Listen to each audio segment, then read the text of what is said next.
The sound was almost swallowed by the wind, a tiny rhythmic thud against solid oak, barely audible over the screaming gale that was tearing through the neighborhood.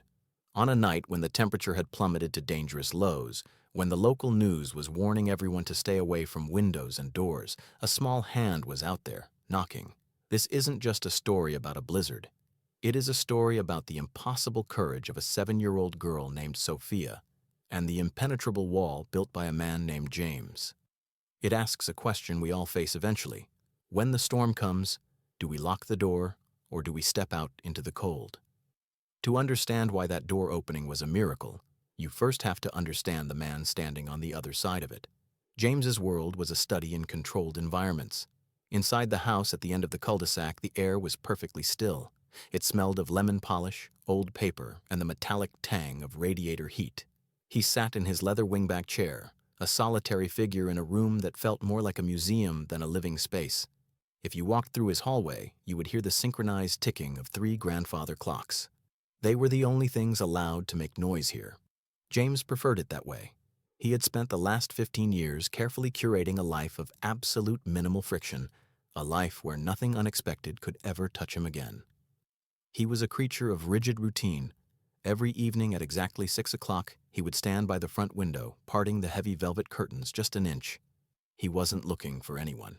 He wasn't waiting for a visitor. He was simply confirming that the barrier between him and the rest of the world was still intact.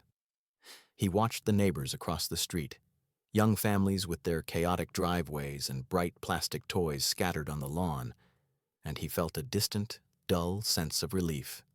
He didn't know their names. He didn't want to. It is easy to look at a man like James and call him mean or bitter.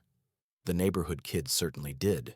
They whispered that he was a ghost or a monster, giving his house a wide berth when their balls rolled into his yard. But anger takes energy, and James didn't have the energy for anger. What he had was a profound, defensive numbness. He wasn't protecting his property. He was protecting a silence he had built brick by brick. He had served his country, he had buried a wife, and he had packed away the uniforms and the photographs in boxes that were taped shut in the attic. He lived in the now, but it was a very small, very empty now. Outside, the weather was turning violent. The forecast had called it the storm of the decade, a bomb cyclone that would bury the county under 2 feet of snow. James watched the streetlights flicker and buzz as the wind picked up speed. The first heavy flakes were driving sideways, hitting the glass with a sound like sand being thrown against the pane.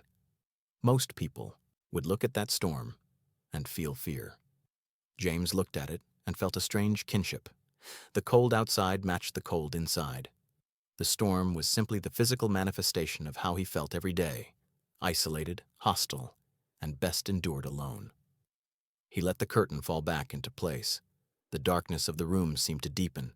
He moved to the kitchen to make tea, a solitary ritual performed with military precision. The kettle, the cup, the spoon. Everything had its place. There was a comfort in this, a safety in knowing exactly what would happen in the next 5 minutes, the next hour, the next day. He was safe here. His sanctuary was secure. The world could howl and rage all it wanted, but it couldn't get in. Or so he thought. He was just setting the kettle on the stove when he heard it. It wasn't the wind. The wind didn't have a cadence. This was sharp, frantic, and persistent. It was a sound that had no business existing on a night like this. James froze, his hand hovering over the burner dial. He waited, assuming it was a branch or perhaps hail. But it came again. 3 rapid knocks, followed by a pause, then 3 more. Someone was at his front door. The fortress of silence had been breached, not by an army, but by something small enough to stand on his porch in a hurricane. And for the first time in years, James felt a spike of genuine alarm. There is a specific kind of irritation that comes when the world demands something from you that you don't want to give. For James, the knocking at his door wasn't just a noise, it was a violation. It was a frantic, uneven rhythm that seemed to vibrate through the floorboards, disrupting the perfect stillness he had cultivated. His first instinct wasn't concern. It was a sharp, jagged annoyance. This was his time. This was the hour when the shutters were drawn and the world was supposed to leave him alone. He actually took a step backward toward the kitchen, hoping that if he stayed silent long enough, Whoever was out there would simply give up and fade back into the storm. But the knocking came again, harder this time, desperate. It was the sound of someone who had run out of options. James moved down the hallway, his boots heavy on the hardwood. He didn't rush. He walked with the deliberate slowness of a man who is angry at being disturbed. He reached the entryway, flipped the deadbolt with a loud metal clack, and yanked the door open. He was prepared to shout. He was prepared to tell a delivery driver or a confused neighbor to get off his porch. He was prepared for an adult who should have known better than to be out in a blizzard. He was not prepared for Sophia. The wind caught the heavy oak door, nearly ripping it from his grip, and snow instantly swirled into the warm foyer. Standing there, framed by the white chaos of the night, was a child. She couldn't have been more than 7 years old. She was wearing a pink puffer coat that was far too thin for 10-degree weather, and her legs were bare beneath a nightgown tucked into unlaced rain boots. She was shaking so hard her whole body seemed to vibrate, a small, trembling frequency that cut through the roar of the wind. But it was her hands that James noticed first. They were bright red, raw from the cold, and they were clutching a blue nylon leash. The leash trailed onto the snowy porch, attached to nothing. James stood there, a giant in his gray wool sweater, blocking the warmth like a wall. He didn't invite her in. The training in his brain, dormant for years, was assessing threats. But this wasn't a threat. This was a tragedy waiting to happen. "Where are your parents?" James barked. His voice was rusty, harsh. He sounded like the officer he used to be, not the neighbor he was supposed to be. The girl looked up at him. Her face was wet, a mixture of melting snow and tears that had frozen on her cheeks. She didn't back away. That was the thing that stopped him. She didn't flinch at his tone. She was too terrified of something else to be scared of him. "He got out," she stammered. Her voice was thin, swallowed by the gale. "The wind." The door blew open and he ran. "Who?" James asked, though his eyes were already fixed on the empty clip of the leash. "Scout," she said. "My dog. He's small. He doesn't have a coat." James looked past her into the swirling white void. Visibility was maybe 10 feet. The streetlights were just hazy orange blurs. A dog out there, a small dog, wouldn't last an hour. But that wasn't his problem. He had spent a decade making sure other people's problems stayed on their side of the fence. He looked at the girl, and he felt the urge to close the door. It was a physical pull, a desperate need to protect his sanctuary. "Go home, kid," James said, his hand tightening on the doorframe. "Your parents will find him. You're going to freeze to death standing here." He started to push the heavy oak slab shut. He was actually going to do it. He was going to seal the house back up. Sophia didn't move. She didn't put her foot in the door or scream. She just looked at him with eyes that were ancient, dark pools of absolute devastation. She held up the empty leash like it was evidence of a crime. "My grandma gave him to me before she died," she whispered. The wind tried to steal the words, but they landed right in the center of James's chest. "He's the only family I have left." James froze. The door was halfway closed. The cold air was biting at his ankles. "He's the only family I have left." The sentence hung in the space between them. It wasn't a plea for a pet. It was a declaration of survival. James knew that look. He knew exactly what it felt like to be holding on to the last thread of a connection, terrified that if you let go, you would simply float away into the dark. He looked at the girl, shivering, small, alone against a storm that didn't care if she lived or died. And he looked at himself, warm, safe, and completely hollow. If he closed this door, the silence in his house wouldn't be peaceful anymore. It would be deafening. The numbness he had cultivated so carefully developed a crack. He hated it. He hated that she was here, making him feel, making him remember. But the soldier in him, the man who had once sworn to protect the vulnerable, woke up from a long hibernation. He groaned, a low sound of resignation. He pushed the door back open. "Stay there," he commanded. He turned and walked back into the house. He didn't go to his chair. He went to the closet in the mudroom. He grabbed his heavy parka, the one he hadn't worn since the last bad winter. He grabbed a flashlight, a heavy-duty tactical beam that could cut through fog. He grabbed a pair of thick gloves. He was furious at the situation. He was furious at the storm. But mostly, he was furious because he knew with absolute certainty that he was going out there. James walked back to the door, zipping the jacket up to his chin. He stepped out onto the porch, the wind instantly assaulting him, stinging his face. He looked down at Sophia. "Show me which way he went," he said. Stepping off the porch was like stepping off the edge of the world. The moment James's boots crunched into the snow, the sanctuary of the house vanished completely. The wind didn't just blow, it screamed, a physical force that hit them with the weight of a heavy door slamming shut. It stole the air right out of their lungs. For a second, James just stood there, bracing himself against the gale, the beam of his flashlight swallowed almost instantly by the swirling white chaos. It was a complete sensory overload, the kind of weather that turns a familiar neighborhood into a hostile alien planet. He looked down at Sophia. If the storm was a hammer, she was made of glass. The contrast between them was almost painful to look at.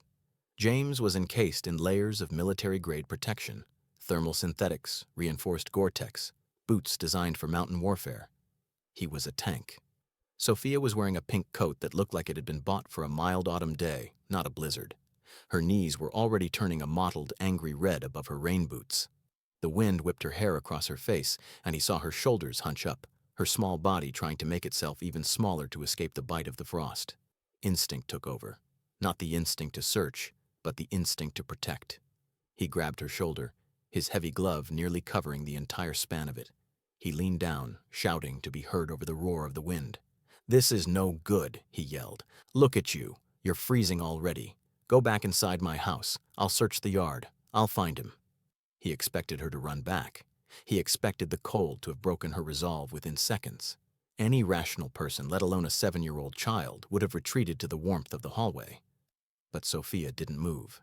She planted those inadequate rubber boots in the snow and looked up at him. Her teeth were chattering, a rapid clicking sound that broke his heart, but her eyes were furious and terrified. "He doesn't know you," she screamed back, her voice thin and reedy against the storm. "He's scared of strangers. If you find him, he'll run. He needs me." James stared at her. The snow was already piling up on her eyelashes. She was right, and he hated it. A frightened dog would bolt from a looming figure with a flashlight. But more than that, he saw something in her face that he recognized from a lifetime ago. It was the look of a soldier who refuses to leave a fallen comrade. It wasn't logic. It was loyalty. She would rather freeze out here looking for her family than sit warm and safe inside knowing she had abandoned him. "Stay behind me," James commanded, his voice dropping into a register he hadn't used since he was a sergeant. "Step where I step. Do not wander off. Do you understand?" Sophia nodded, a sharp, jerky movement. James turned his back to the wind and began to move. He fell into a mode of existence he thought he had left behind in the desert sand years ago. The neighborhood was gone. There were no driveways or mailboxes anymore, just obstacles and sectors. His mind, usually cluttered with the static of isolation, suddenly cleared. It sharpened. He began a grid search. It was precise, mechanical, and efficient. He swept the flashlight beam low, cutting under the bushes, checking the crawl spaces beneath porches, scanning the lee side of parked cars where an animal might seek shelter. Step, sweep, pause. Listen, step, sweep, pause, listen. James became a plow. He used his bulk to break the wind, carving a path through the drifts that had already reached shin height. He could hear Sophia behind him, her breathing ragged, the wet slap of her boots struggling to match his stride. Every time he stopped to listen, she stopped instantly, freezing like a statue, desperate to hear the jingle of a collar. There is a strange intimacy that forms in a storm. The rest of the world had ceased to exist. There were no other people, no lights in the windows that mattered, no politics, no past. There was only the white cylinder of light from the flashlight and the two of them moving through it. James found himself checking on her every 30 seconds, glancing back to make sure the pink coat was still there. And every time he looked back, she was there, head down, fighting the wind, following in his wake. They moved past the safety of the cul-de-sac and toward the edge of the development. The silence between them wasn't empty. It was filled with a shared, singular purpose. James wasn't just a grumpy neighbor anymore, and she wasn't just a nuisance. They were a unit, a team. And as they trudged toward the darkness of the tree line, James realized with a jolt that for the first time in 15 years, he wasn't just walking to pass the time. He was on a mission. And he wasn't alone. The world didn't just get darker. It ceased to be a place of shapes and distances and became a suffocating box of white. The storm had intensified, shifting from a heavy snowfall to a complete whiteout. The beam of James's flashlight, which had been cutting a clear, authoritative path through the night, now died a few feet in front of them. The light reflected off the swirling flakes like high beams hitting a wall of fog, blinding him more than it helped. It was disorienting in a way that made the stomach turn. Up became down. Left became right. The only reality that remained was the biting cold and the uneven ground beneath their feet. James turned to check on Sophia again. She was lagging. The snow had deepened, drifting up past her knees in places. Every step she took was a battle against physics. He watched her lift a leg high, plant it blindly, and drag her small body forward, fighting the resistance of the drifts. She stumbled, caught herself on a buried shrub, and kept moving. She didn't complain. She didn't ask to stop. It hit him then, a flash of memory so vivid it almost knocked the wind out of him. It wasn't a specific image, but a visceral feeling that seized his chest, the weight of a rucksack cutting into his shoulders, the sound of boots dragging through sand that felt like concrete, the crushing, suffocating feeling of being responsible for lives that were too young, too inexperienced, and too fragile for the hell they were walking through. He had spent 15 years pushing those memories down, drowning them in the rhythmic ticking of his clocks and the silence of his empty rooms. But seeing this little girl fight a war against the elements brought it all rushing back. The sheer, exhausting weight of command. The burden of being the one who has to get everyone home alive. They were passing under a row of ancient pines that lined the property boundary, the last line of defense before the wilder woods began. The wind was howling through the branches above them, a sound like a freight train derailment happening in slow motion. James heard the crack before he saw it, a sharp, sickening snap of wood giving way under the unbearable weight of ice and snow. Watch out! He didn't think. He didn't analyze. The dormant wiring of his nervous system fired. He spun around, dropping the flashlight into the snow, and lunged for her. His heavy arms wrapped around her small frame, yanking her sideways with a force that lifted her off her feet. A split second later, a massive limb, heavy with ice and thick as a man's thigh, crashed down exactly where she had been standing. It landed with a dull, heavy thud that shook the ground. They tumbled into a snowbank, a tangle of limbs and gear. The impact knocked the breath out of him. For a moment, they just lay there, half buried in the snow. James was on his back, Sophia pressed against his chest, his arms locked around her in a vice grip. He could feel her heart hammering against his ribs, a frantic, bird-like rhythm that matched the pounding in his own ears. He was holding her. The realization washed over him colder than the snow. He hadn't held another human being in... He couldn't remember how long. He hadn't shaken a hand, hadn't offered a hug, hadn't even brushed shoulders in a grocery store line if he could help it. He had treated human touch like a contagion, a variable he couldn't control. But now, with the storm roaring above them and the smell of pine sap and cold air filling his nose, that barrier was shattered. He was clutching this child to him as if she were the only solid thing in a dissolving world. He looked down at her face. Her hat had been knocked askew, revealing hair plastered to her forehead by melting snow. She was staring at him, eyes wide, shock registering on her frozen features. She wasn't crying. She was just breathing, alive because he had moved fast enough. He realized with a sudden, crushing clarity that he cared. He cared if she got hurt. He cared if she found her dog. For 15 years, James had told himself that he didn't care about anything because nothing mattered. It was a lie. But looking at Sophia, shivering in his arms, he knew he didn't have a choice. The universe had conscripted him. He was back on duty. "Are you okay?" he asked, his voice rough, cracking on the edges. Sophia nodded, breathless. She pushed herself up, her small hands pressing against his chest to steady herself. "Did you hear that?" James blinked, still reeling from the adrenaline. "The branch?" "Yeah, I heard it." "No," she whispered, scrambling off him and standing up, ignoring the snow clinging to her coat. She turned toward the dark wall of trees ahead of them. Not the branch. A bark. James sat up. He grabbed the flashlight from the snow, shaking it off. He listened. The wind howled. The trees groaned under the assault, but then, faint and distant, barely a scratch on the silence. A yip. They were at the edge of the woods now. Beyond the manicured lawns of the subdivision lay the old ravine, a tangle of brush and steep drops that the neighborhood kids were always warned to stay away from. It was a black mouth waiting to swallow them. James stood up, his knees protesting the cold. He brushed the snow from his jacket, feeling the weight of the night settle back onto his shoulders. The fear was still there, sitting heavy in his gut, but he pushed it down. He pointed the light into the trees.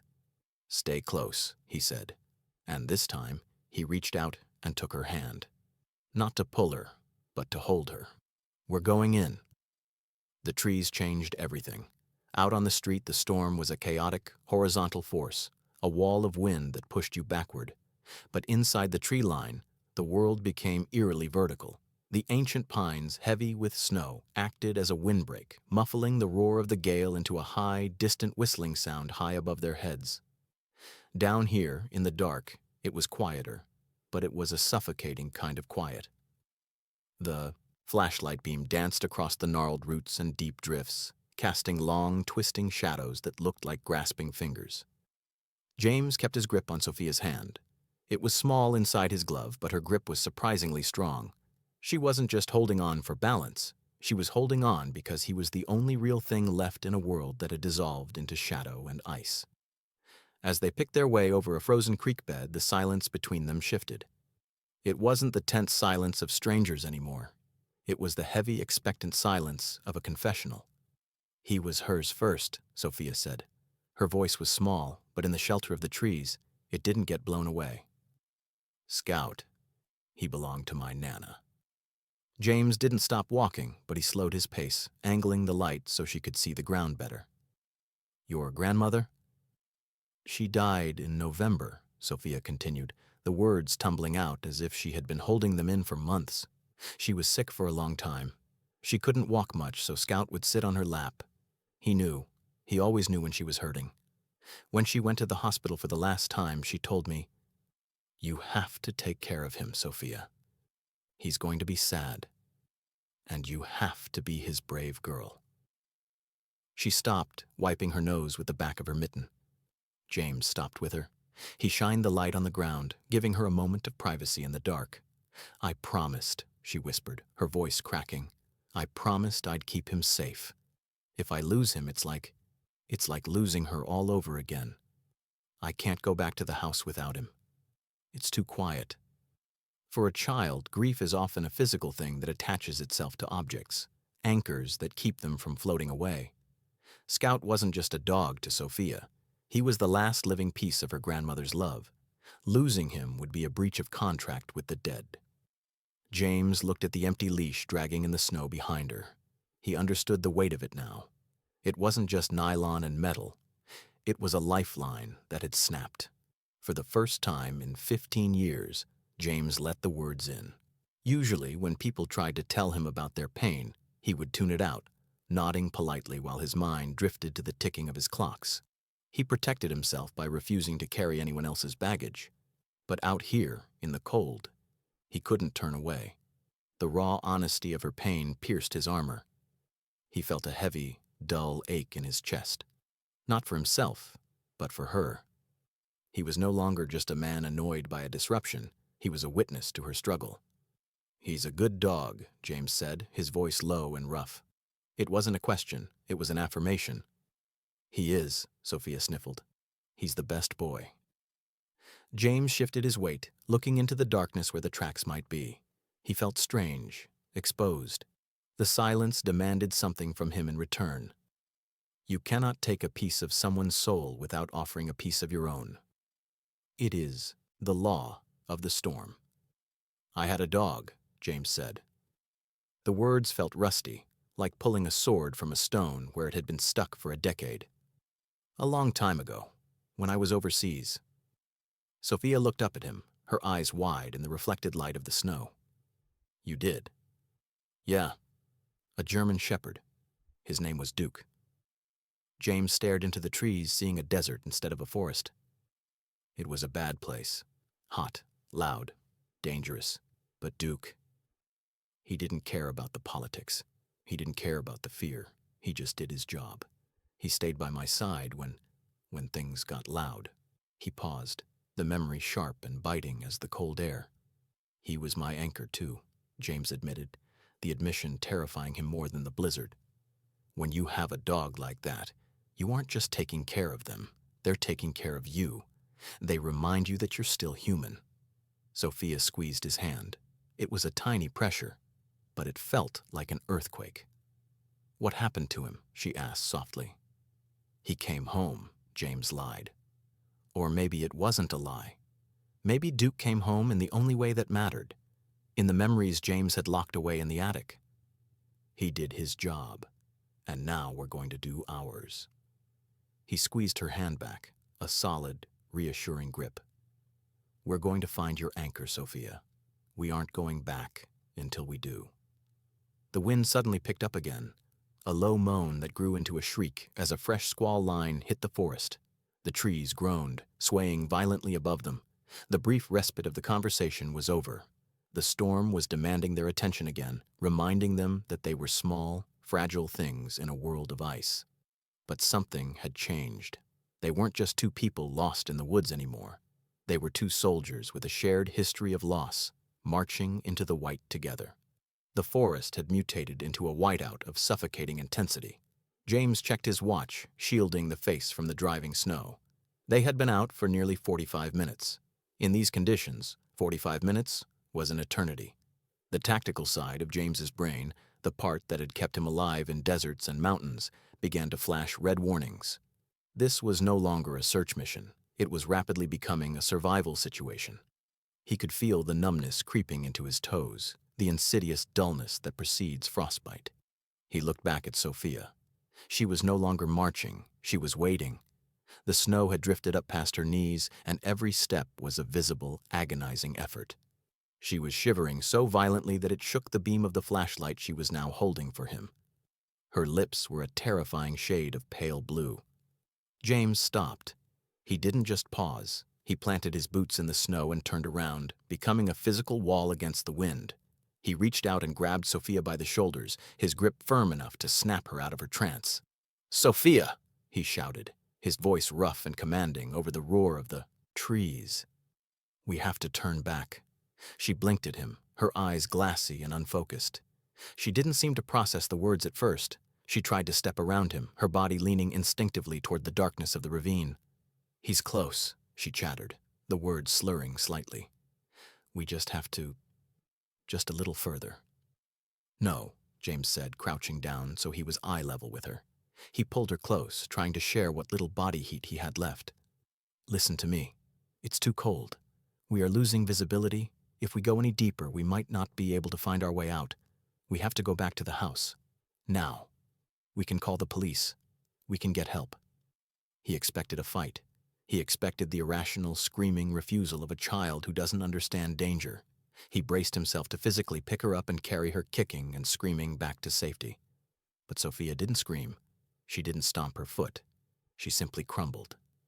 She looked at him and the fight drained out of her body, leaving something much more terrifying in its place. Absolute despair. Tears welled in her eyes, freezing on her lashes before they could fall. "I can't go back," she whispered. It wasn't a refusal of authority. It was a confession of terror. "Please don't make me go back there without him." "Sophia, it's dangerous." "It's empty," she sobbed, the sound tearing through the wind. "The house is so empty. Nana is gone. And if Scout is gone, it's just walls. It's just quiet. I sit there and the clock ticks and I'm all by myself. I can't go back to the quiet. I can't." The words hit James harder than the freezing wind. It's just walls. It's just quiet. He stared at the shivering 7-year-old girl, and suddenly he wasn't looking at a child anymore. He was looking into a mirror. He saw his own living room, the pristine, dust-free surfaces, the heavy curtains drawn against the world. He heard the synchronized ticking of his 3 grandfather clocks, the sound that measured out the seconds of a life spent waiting for nothing. He realized with a jolt of nausea that she was describing his life. She was terrified of becoming him. If he dragged her back now, he would be saving her body, yes. He would get her warm. He would get her dry. But he would be confirming her worst fear, that the things we love leave us, and we are left alone in the silence to endure it. He would be teaching her that the safe choice is the only choice, and that looking for what you've lost is a fool's errand. He would be locking her into the same fortress of ice that he had been rotting inside for 15 years.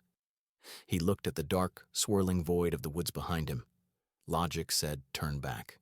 Survival manuals said, turn back. But the heart he thought had frozen solid a decade ago, rebelled. James closed his eyes for a second, inhaling the biting air. He made a choice. It was reckless. It was dangerous. And it was the first truly alive thing he had done in years. He opened his eyes and squeezed her shoulders. 20 minutes, James said, his voice hard as iron. Sophia sniffled, looking up at him. What? We push for 20 more minutes, James commanded. We check the ridgeline. But if we don't find him by then, I am carrying you back, and you will not argue.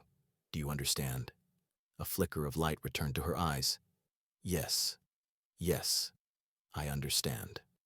Then let's move, James said, standing up and turning back into the storm. Stay on my 6. Hold on to my jacket. We don't stop. They pushed forward. The wind seemed to scream in protest, angry that they hadn't surrendered. James lowered his head like a bull, carving a path through the drifts. He wasn't just walking anymore.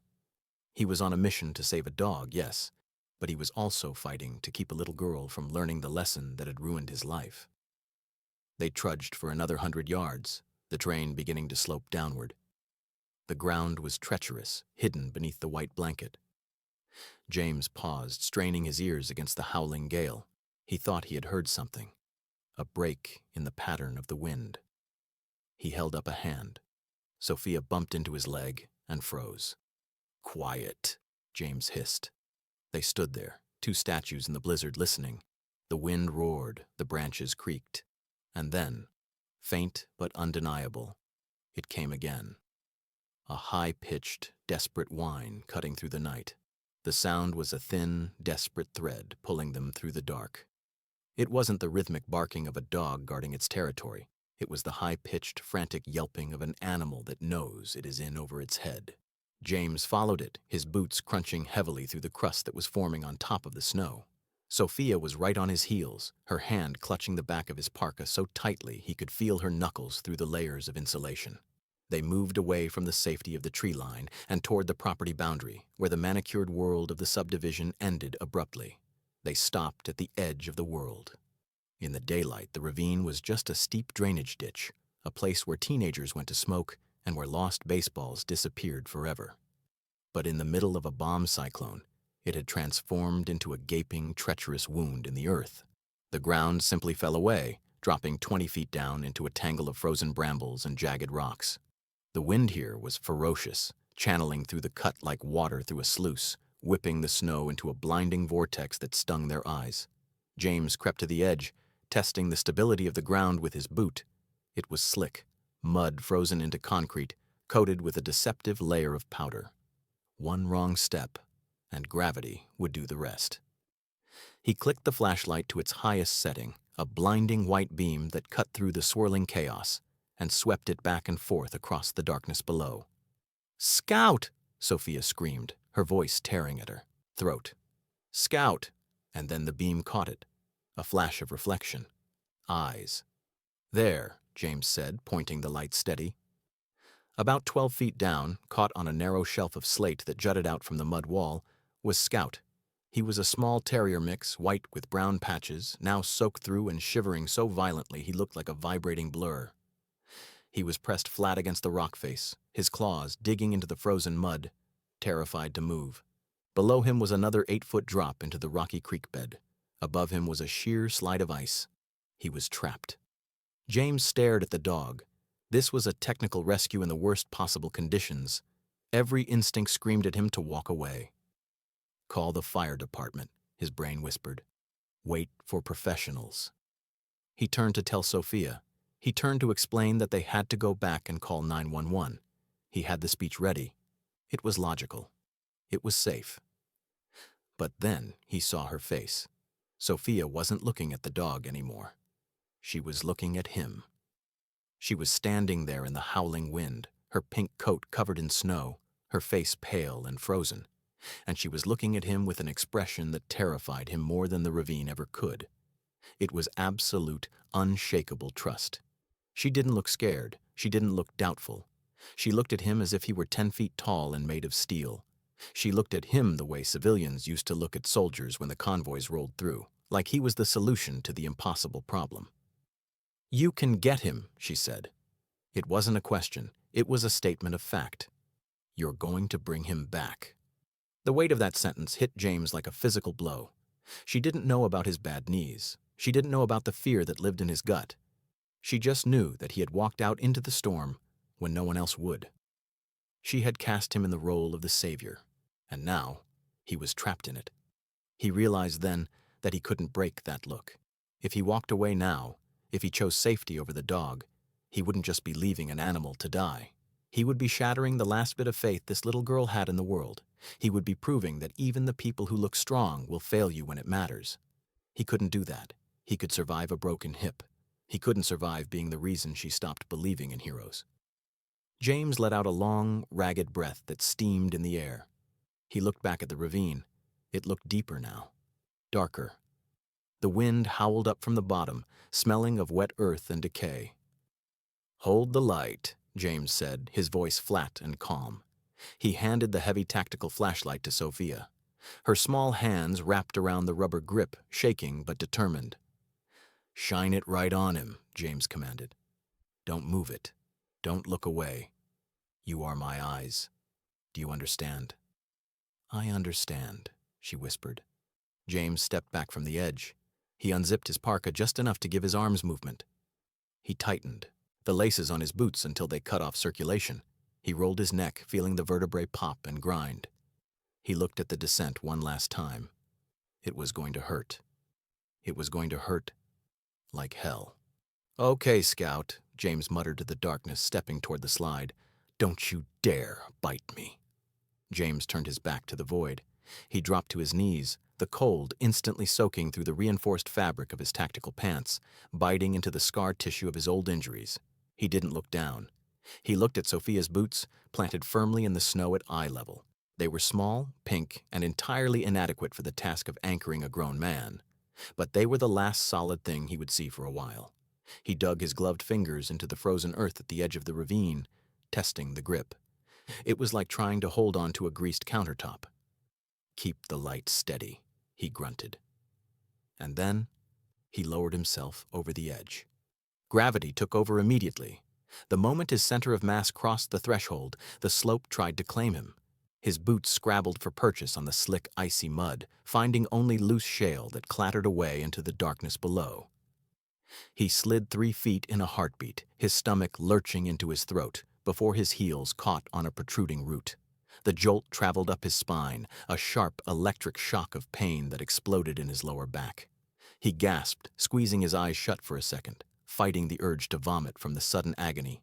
The wind howled through the ravine, funneling upward, throwing snow into his face, blinding him even as he tried to orient himself. He was hanging by friction and willpower. Every muscle in his body was locked tight, screaming in protest. He forced himself to breathe. "Move," he told himself. "Don't freeze. If you freeze, you fall." He began to crab walk down the slope, moving one limb at a time. Left foot down. Dig in. Test the weight. Right hand down. Dig in. It was a slow, agonizing process. The cold was insidious. It wasn't just on his skin anymore. It was in his bones, making his movements sluggish and clumsy. His bad knee, the one that had ended his career, was throbbing with a dull, rhythmic ache that synced with his heartbeat. He was 60 years old, hanging off a cliff in a blizzard, chasing a dog he didn't own for a girl he barely knew. It was the most foolish thing he had ever done. It was also the most necessary. He reached the shelf. It was narrower than it had looked from above, barely 2 feet of crumbling slate covered in a sheet of black ice. Scout was pressed into the furthest corner, a small, shivering ball of wet fur. As James swung his leg onto the ledge, shifting his weight, the dog snapped. It was a fear reaction, a flash of white teeth and a sharp growl that was swallowed by the wind. "Hey," James said, his voice low and steady, dropping into the soothing cadence he used to use for rookies who were cracking under pressure. "None of that. We're on the same team, buddy." He didn't reach for the dog immediately. He anchored himself, jamming his boot into a crevice in the rock wall, ensuring he wouldn't slide off into the abyss below. He slowly peeled off his heavy right glove, exposing his bare hand to the biting cold. He needed the dexterity. He needed the touch. He reached out, palm open, letting the dog smell the scent of pine and old leather. "Come here," James whispered. "I'm not leaving you." Scout hesitated. The dog looked up, his dark eyes wide with terror, reflecting the beam of light that Sophia was holding steady from above. Then the fight went out of him. He collapsed forward, whining, and licked James's frozen fingers. James didn't waste a second. He grabbed the dog by the harness, pulling him close. The animal was freezing, his body temperature dangerously low. James unzipped the top of his parka, the wind cutting into his chest like a knife, and shoved the shivering terrier inside, zipping it back up until only Scout's head was poking out. "Gotcha," James muttered. Now came the hard part. Going down is a battle with gravity. Going up is a war against it. James looked up the slope. It seemed vertical now, a wall of mud and ice stretching up into the blinding white light of the flashlight. He had an extra 20 pounds of dead weight strapped to his chest, and his legs felt like lead. He reached up, driving his fingers into the mud, searching for a hold. He found a rock, tested it, and pulled. His shoulder screamed. He kicked his toe into the slope, driving it through the ice crust, and pushed. He gained 6 inches. "I'm coming up," he shouted, his voice lost in the gale. "I see you," Sophia screamed back. Her voice was thin, terrified, but loud. "I see you, James." He climbed. It wasn't graceful. It was a desperate, clawing scramble. He slipped once, sliding back 2 feet, his heart hammering against his ribs as he arrested the fall with a desperate grab at a root. Scout yelped against his chest. James cursed, grit his teeth, and started again. His breath was coming in ragged gasps that burned his lungs. The cold had numbed his hands so badly he couldn't feel the earth anymore. He was climbing by instinct alone. He looked up. The light was blinding. Sophia was leaning over the edge, dangerously far, shouting his name. She wasn't just waiting. She was willing him up the mountain. She was the lighthouse in the storm. For a man who had spent 15 years looking at the ground, having someone look for him, look at him with such intensity, was a shock to the system. It gave him just enough fuel to ignore the fire in his muscles. He reached the lip of the ravine. His hand slapped onto the flat, snowy ground at the top. He dug his fingers in, groaning with exertion, and hauled his upper body over the edge. He didn't have the strength to stand. He just rolled, flopping onto his back in the deep snow, gasping for air, the snowflakes landing on his burning face. He lay there for a second, the world spinning. Then a small face appeared above him, blocking out the storm. "You got him," Sophia whispered, dropping to her knees beside him. "You got him." James reached into his jacket and pulled out the shivering dog. He handed Scout to the girl, his arms trembling from the effort. "Mission accomplished," he wheezed. The adrenaline crash was almost violent. One moment James was a machine fueled by cortisol and necessity, hauling his body weight up a frozen cliff. The next, he was just an old man lying in the snow, his lungs burning as if he had swallowed fire.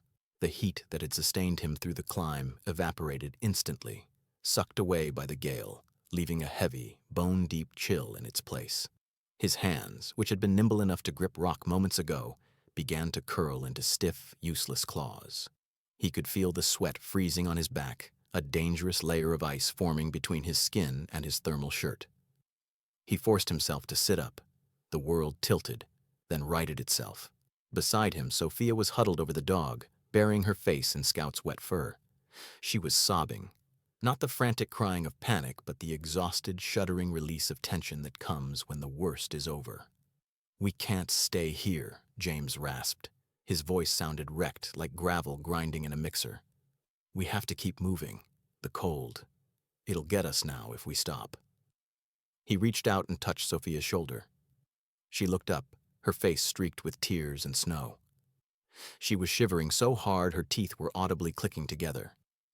She tried to stand, clutching the dog to her chest, but her legs wobbled. She stumbled, her boots catching in the deep drift. She was done. Her battery was empty. James saw it immediately. She couldn't carry the dog. She could barely carry herself. "Give him to me," James commanded gently. Sophia hesitated, her grip tightening on the terrier. "I have the body heat," James explained, unzipping his parka again. The wind bit into his chest, cruel and sharp, but he ignored it. "He needs to be against skin, or close to it. You need your arms for balance. Come on." She nodded, understanding the logic even through her exhaustion. She passed the shivering bundle of fur back to him. James tucked Scout inside his heavy coat, positioning the dog high against his sternum, and zipped the jacket up until only the terrier's nose was poking out near his collarbone. The effect was immediate and startling. As they turned away from the ravine and began the trudge back toward the subdivision, James felt a small, rapid thumping against his chest. Thump, thump, thump, thump. It was the dog's heart, beating in a frantic, staccato rhythm against his own ribs. It was a spark of life pressed directly against the center of his chest, a hot coal in the middle of a frozen wasteland. It was uncomfortable. It was intrusive. And it was the warmest thing James had felt in 15 years. They began to walk. The journey back was fundamentally different from the journey out. On the way there, they had been fighting the storm face to face, battering their way through a wall of wind. Now the wind was at their backs. It pushed them, a relentless hand shoving them toward home. The snow whipped past them rather than into them. The woods, which had seemed like an endless labyrinth of darkness, began to thin out. James kept his head down, focused on breaking the trail. He was a plow again, but the anger was gone. The rigid military mindset of securing the objective had softened into something else. Stewardship. He wasn't just completing a mission, he was shepherding a flock. He felt a tug on his sleeve. He looked down. Sophia had moved up beside him. She wasn't walking in his wake anymore. She was walking alongside him. Without saying a word, she reached out and took his hand. James flinched. It was an involuntary reaction, a reflex born of a decade of solitude. He wore gloves and she wore mittens, but the connection was electric. Her hand was small, almost lost in his giant palm, but her grip was fierce. She held on to him not just for stability, but for reassurance. She was anchoring herself to him. Panic flared in James's gut, the terror of attachment. For years, he had convinced himself that connection was a liability. But as her small fingers curled around his, he felt the lie crumbling. The sensation of her hand in his didn't make him feel weak. It made him feel solid. He looked at her. She was watching her feet, concentrating on placing her pink boots in the holes his boots left in the snow. James's throat tightened. He squeezed her hand back. It was a clumsy, stiff gesture, but it was real. "Almost there," he muttered, mostly to himself. "I see the lights," Sophia said. Her voice was muffled by her scarf, but it held a note of wonder. Through the swirling white, the orange glow of the streetlights appeared like distant beacons. The subdivision emerged from the gloom, the sharp angles of roof lines, the dark squares of windows, the familiar geometry of civilization. It looked different to James now.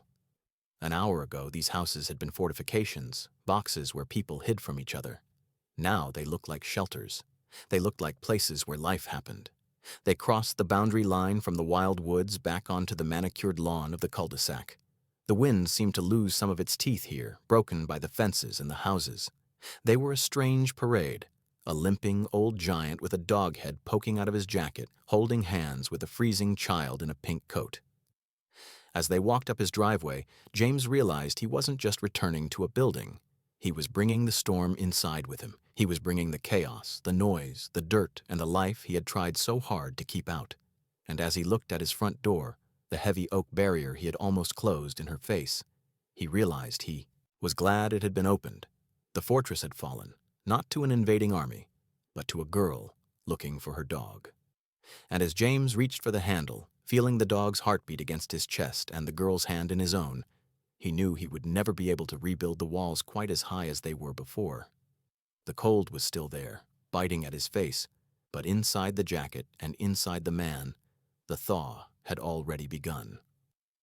The heavy oak door clicked shut, severing the connection to the howling world outside.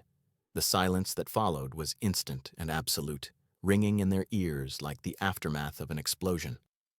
For a moment, neither of them moved.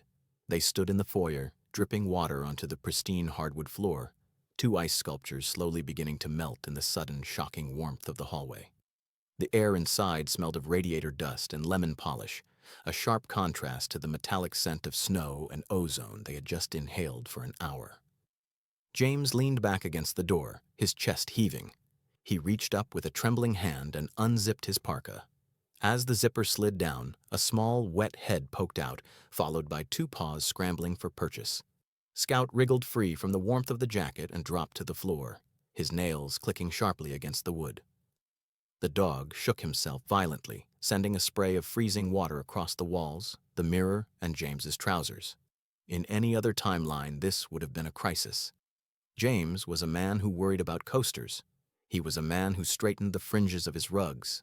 But as he watched the dirty water settle into the grain of his floor, he found he couldn't summon the energy to care. The mess was proof of life. It was evidence that his perimeter had been breached, not by an enemy, but by something that needed saving. "Boots off," James said, his voice sounding loud in the confined space. "And wet coats, leave them here. The floor will dry." He helped Sophia out of her sodden pink jacket. Her hands were too cold to work the zipper, so he did it for her, his large, clumsy fingers moving with surprising gentleness. Underneath, she was still shivering, her small body vibrating with the aftershocks of the cold. "Go to the living room," he instructed, pointing toward the fireplace. "Sit by the vent. Do not touch the clocks. I'll get blankets." James moved through his house with a new urgency. He went to the linen closet and pulled down the heavy wool blankets he kept for emergencies that never happened. He grabbed a stack of towels. He marched back to the living room and found Sophia sitting on the edge of his leather wingback chair, the chair no one was allowed to sit in, with Scout curled up in her lap. She looked tiny against the dark leather, a splash of color in a monochrome room. He didn't yell at her to move. Instead, he draped a blanket over her shoulders, tucking it in tight like a cocoon. He took a towel and began to dry the dog, rubbing the terrier's fur vigorously until Scout started to wag his tail, thumping a rhythmic beat against the expensive upholstery. "Is he okay?" Sophia asked, her voice muffled by the wool.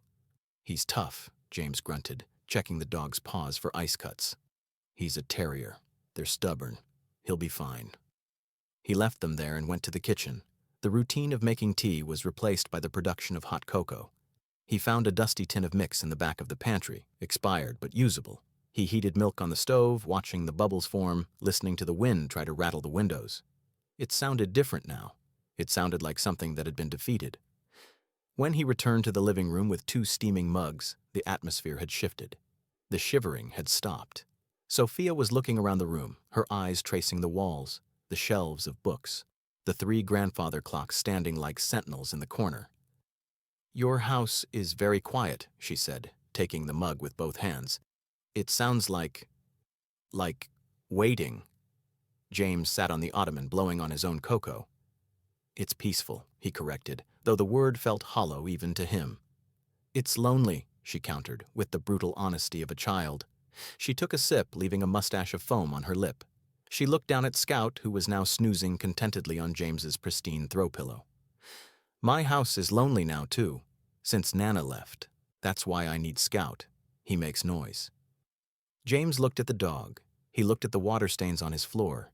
He listened to the clocks ticking, tock, tock, tock, and realized that for the first time in years, the rhythm was being interrupted.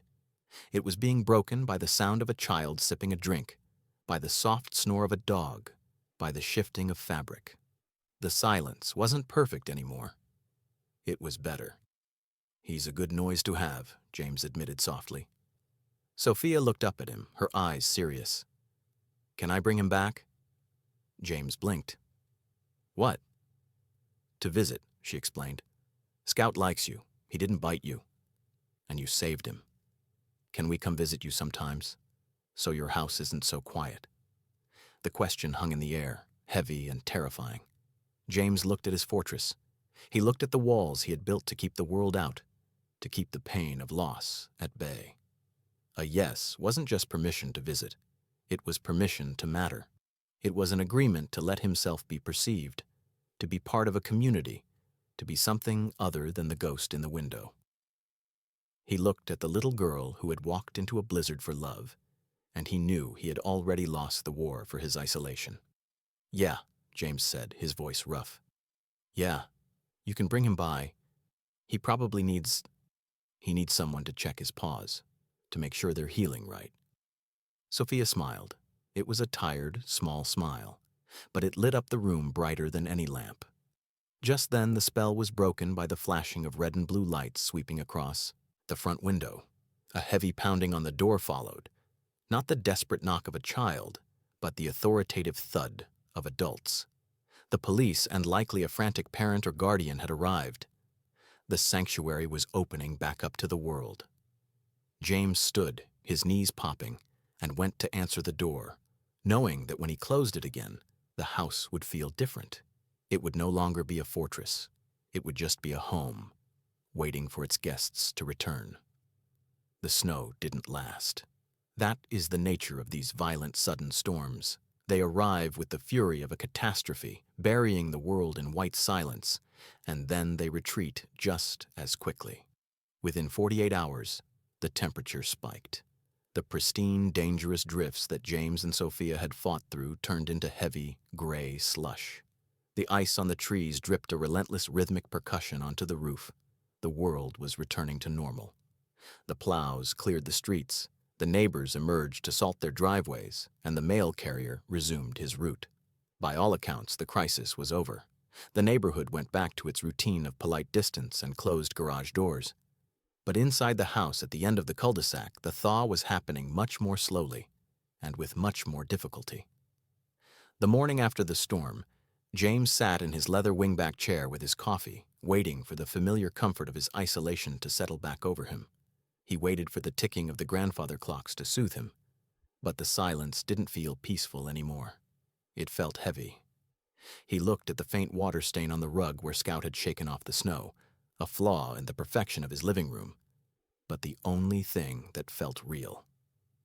At 3 o'clock on Tuesday, when the elementary school bus usually dropped the neighborhood kids off, James didn't retreat to the back of the house as usual. He found himself in the front room. When the yellow bus hissed to a stop and the doors folded open, he watched. He saw a gaggle of children spill out, shouting and throwing snowballs at the melting drifts. And then he saw her. The pink coat was unmistakable. She looked small against the gray backdrop of the wet street. She didn't look toward his house. She was talking to a friend, kicking at a puddle.